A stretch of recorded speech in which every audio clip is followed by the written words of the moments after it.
দেখি এই যে শ্রীরাম তখন হচ্ছে এই 14 বছর বনবাস থেকে ফিরে এসছে। তো লঙ্কা বিজয় করে এসছে। তো সে যখন নগরে প্রবেশ করছে, যেভাবে অভ্যর্থনা করা দরকার সেভাবেই যথাউচিত।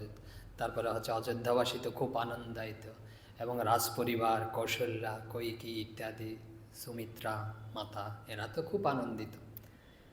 তো প্রবেশ করছে, যেরকম তাদের গ্রহণ করা হয়, বরণ করা হয়, সেভাবে বরণ করা হয়েছে। আর তো মা কৌশল্যা তো খুব খুশি যে রাম দেন নেই তো সন্তান। আর আমরা মায়েরা সবাই মোটামুটি যে সন্তানের যে গৌরব কৃতিত্ব আমরা খ্যাপন করতে, প্রকাশ করতে খুব আনন্দ বোধ করি। তখন তো কৌশল্যা মা বলছে যে আমার রাম রাবণকে বধ করে এসছে, রাবণ নিধন করে এসছে। তো এই কথা বলছে। আর যখন রাম প্রবেশ করেছে, শ্রীরাম রামকেও জিজ্ঞেস করছে, ভগবান রামকে জিজ্ঞেস করছে, তুই রাবণকে বধ করেছিস, মেরেছিস? তখন শ্রীরামচন্দ্র বলেছে, আমি রাবণকে বধ করিনি। বলছে, কে তাহলে রাবণকে বধ করেছে? বলছে শ্রীরামচন্দ্র, আবার বলছে, আমি রাবণকে বধ করেছি।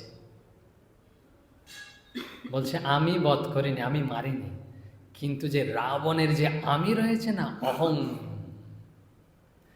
যে এর আগে কতগুলো যে প্রচলিত ঘটনা, এর আগে কতগুলো খুব সুন্দর রাবণের উদ্দেশ্যে ব্যবহার করেছে।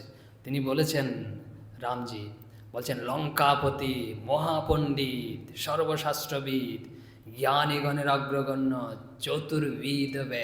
চতুর্বেদবিদ, এরকম হচ্ছে মহাশক্তিধর, মহাপ্রতাপশালী এই রাবণ। রাবণকে মেরেছে কে? আমি মেরেছি।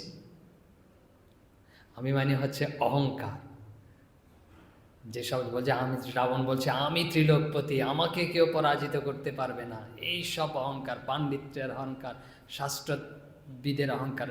বেদজ্ঞ ছিল, ঋষির নাতি পুত্র, তো একদম চতুর্বেদজ্ঞ ছিল। এরকম মহাপণ্ডিতকে শ্রীরামচন্দ্র বলছে আমি বধ করিনি, কিন্তু আমি বধ করেছে, তার আমিত্ব, তার অহংকারী তাকে শেষ করে দিয়েছে।